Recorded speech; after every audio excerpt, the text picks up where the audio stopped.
4 seconds in the shot clock. Amores from the logo. Money!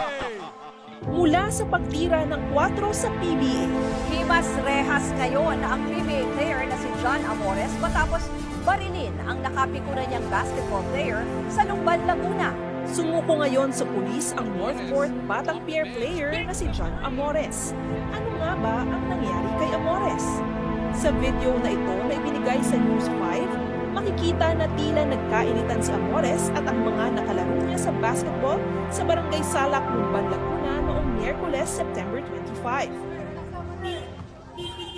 Nagkasigawan at bumiyahe sila paalis. Ayon sa police report, naghamon umano si Amores na doon tayo magsuntukan.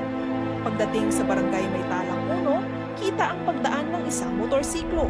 Ayon sa pulis, ito si Amores na ibinyahe ng kanyang kapatid.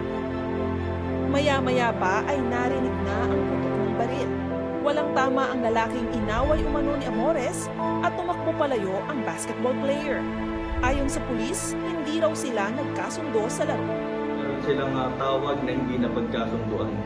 Then nagsimula doon sa hindi pagkakasunduan and then nagkaroon ng hamunan na suntukan. Hanggang umabot sila sa barangay May Talang at doon sila nagpang-abot. Naghamunan uli ng another na suntukan. Then si John Amores ay may dala ng baril at pinaputukan na yung ating victim.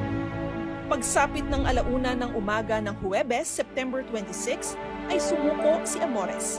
Makalipas ang 30 minuto ay sumunod ang kanyang kapatid. Voluntary surrender po siya dito sa ating station dahil nagkakaroon na nga rin daw po ng threat sa kanilang buhay. Hindi nagbigay ng pahayag sa media ang dalawa. Hindi na rin nahanap ang baril na ginamit sa insidente. Hindi ito ang unang pagkakataon na nasangkot siguro si Amores. Taong 2022, noong miyembro pa si Amores ng Jose Rizal University Heavy Bombers, ay napaulat na sinuntok umano niya si Mark Belmonte ng University of the Philippines sa isang laro sa UCBL. Kinailangan daw ni Belmonte na maoperahan dahil sa gum fracture, teeth dislocation at mouth laceration. Pumapila ang UP sa JRU na imbestigahan ng insidente at patawan si Amores ng parusa. Makalipas ang ilang buwan ay nag-amok naman si Amores sa NCAA. May isang fan umano ang nang-aasar sa player at tinangkang sugurin ni Amores. Dito na nagkagulo at nasuntok ang ilang player ng College of St. Benilde Blazers. Nagsampa ng reklamo ang dalawa sa kanila na sinamahan ni Nooy Blazers coach Charles Chu. Noong una ay sinuspinde lang ng JRU si Amores, pero kalaunan ay tinanggal siya sa Heavy Bombers. Pinatawan din siya ng indefinite ban ng NCAA. Pero nakahanap ng kakampi si Amores sa Office of the Vice President. Sabi umano sa sulat mula kay Vice President Sara Duterte, "Remember the lesson, not the mistake. You have a friend from the Office of the Vice President." Bagay na ikinatuwa ni Amores na nagsabi, "I won't lose hope. Somewhere in between, in the darkest season of my life, there's still a light." Ang unang nagbigay ng pagkakataon kay Amores ay ang Zamboanga Valientes para maglaro sa ABL. Sumunod ang Muntinlupa Cagers sa MPBL. September 2023, tinutukan ng lahat ang pagsali ni Amores sa PBA Draft Combine para sa Season 48 Rookie Draft. Kwento niya sa palabas na sa totoo lang ng 1PH, inaayos pa rin daw niya ang kanyang ugali sa tulong ng sports psychology at anger management. Aniya, ito na yung pinaka-last chance ko. Hindi na pwedeng mangyari sa akin yon, lalo na sa PBA kung mapipik man ako. At nabigyan nga si Amores ng isa pang pagkakataon nang mapili siya ng Northport Batang Pier bilang 51st overall pick.